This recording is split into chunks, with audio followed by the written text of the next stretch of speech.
अच्छा तहफ़्फ़ुज़ कर सकेंगे। लतीफ़ खोसा साहब, ये बताइएगा कि आपके लायक शागिर्द बिलावल भुट्टो साहब जो हैं पिछले कई दिनों से वज़ीर आज़म से मुलाकात का करना चाहते हैं, लेकिन वज़ीर आज़म उनसे मुलाकात नहीं कर रहे थे। कल भी मुलाकातें तय थी, लेकिन नहीं हो सकी मुलाकातें। और दूसरा ये बताइएगा कि एक साल पहले मुस्लिम लीग नून और पीपल्स पार्टी की शादी हुई थी, तो कहीं ना कहीं नून लीग जो है अब पीपल्स पार्टी के रहनुमाओं की बात नहीं मान रही। उसकी एक जिंदा मिसाल है यूसुफ जरा गिलानी। उन्होंने हुक्म दिया था कि जो आर्डर है सेनेटर एजाज चौधरी के लिए, तो उसके ऊपर नून लीग अमल दरामद नहीं करती, बल्कि कहती है कि एक सिक्योरिटी इशू है। इस तरह से दरमियान में चल रहा है। तो बिलावल आपके शागिर्द हैं, वज़ीर आज़म उनसे मुलाकात नहीं करना चाह रहे। कोलाबोरेटर्स हैं उसमें। और फिर इन्होंने बेनज़ीर भुट्टो की आसमान से गंदी तस्वीरें फेंक की। और फिर जब मैं गवर्नर था तो उस वक्त कहते थे कि सदर जरदारी का पेट चीर कर और डॉलर निकालेंगे और ऐवान सदर से घसीट कर चौकों में इनको लटकाएंगे।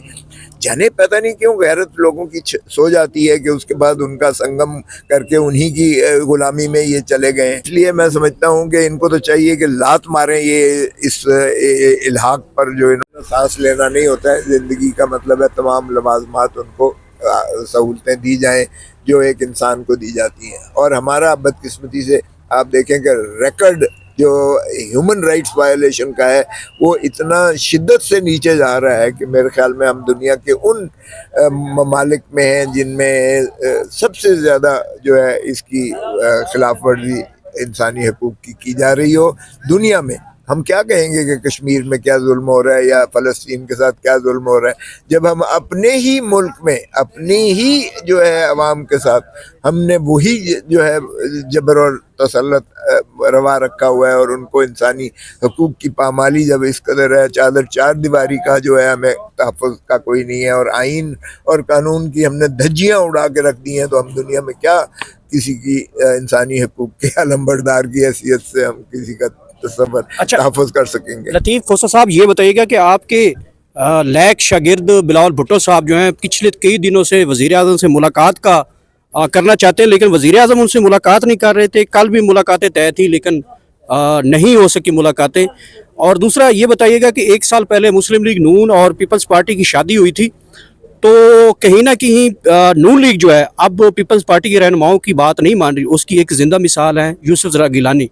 उन्होंने हुक्म दिया था कि जो आर्डर है सेनेटर एजाज चौधरी के लिए, तो उसके ऊपर नून लीग अमल दरामद नहीं करती, बल्कि कहती है कि एक सिक्योरिटी इशू है। इस तरह से दरमियान में चल रहा है। तो बिलावल आपके शागिर्द हैं, वज़ीर आज़म उनसे मुलाकात नहीं करना चाह रहे। देखें बिलावल बरखुरदार हैं। मोहतरमा शहीद रानी शहीद बेनज़ीर भुट्टो का बेटा है और अब वो माशाल्लाह एक पार्टी की सरबराही कर रहे हैं। अब मैं उस पार्टी में नहीं हूँ, इसलिए मैं उनके बारे में नेक तमन्नाएं तो शायद कर सकता हूँ, लेकिन उनकी जगह पर मैं नहीं दे सका। वो आज गालिबन मुलाकात हो रही है, वो भी मिन्नतें तरलों के बाद। देखिए, अगर इस तरीके से भुट्टो का एक नवासा बेनज़ीर का बेटा, मेरे ख्याल में उनकी रूह तड़प रही होगी।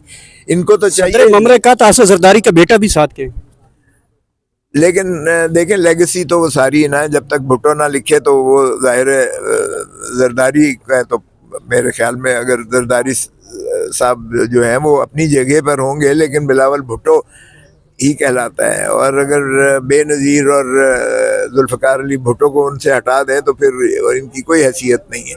सो इसलिए मैं समझता हूँ कि इनको तो चाहिए कि लात मारें ये इस इल्हाक पर जो इन्होंने नून के साथ कर रखा है।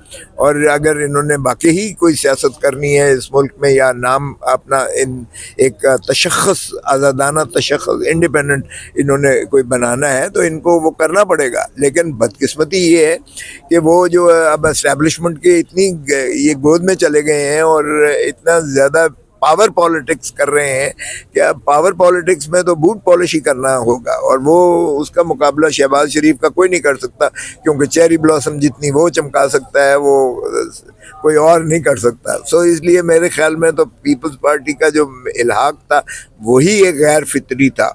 सारी ज़िंदगी जो है इन्होंने ज़िया-उल हक की कूख से जन्म लिया, नवाज शरीफ और शहबाज शरीफ ने, और फिर ये भुट्टो के कातिल भी मुतसव्वर होते हैं, कोलाबोरेटर्स हैं उसमें, और फिर इन्होंने बेनज़ीर भुट्टो की आसमान से गंदी तस्वीरें फेंकी।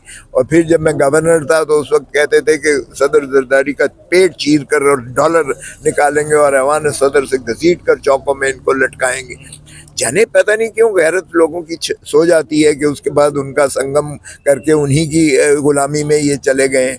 तो अब मेरा नहीं ख्याल कि ये उनको छोड़ सकते हैं, इसलिए कि ये जो है अगर फिस्तायत की इस तरह से इंतहा है, और वो तो हर एक को वो लॉलीपॉप दिए रखते हैं। अब लॉलीपॉप जरदारी साहब को ये दे रखा है कि तेरे बेटे को जो है हम वज़ीर आज़म बनाते हैं। वो ख्वाब शर्मिंदा ताबीर कब होता है और कब ये बादशाहत और शहनशाहियत गिरती है, ये आवाम की तरह नब्ज पर हाथ रख के तो देखें।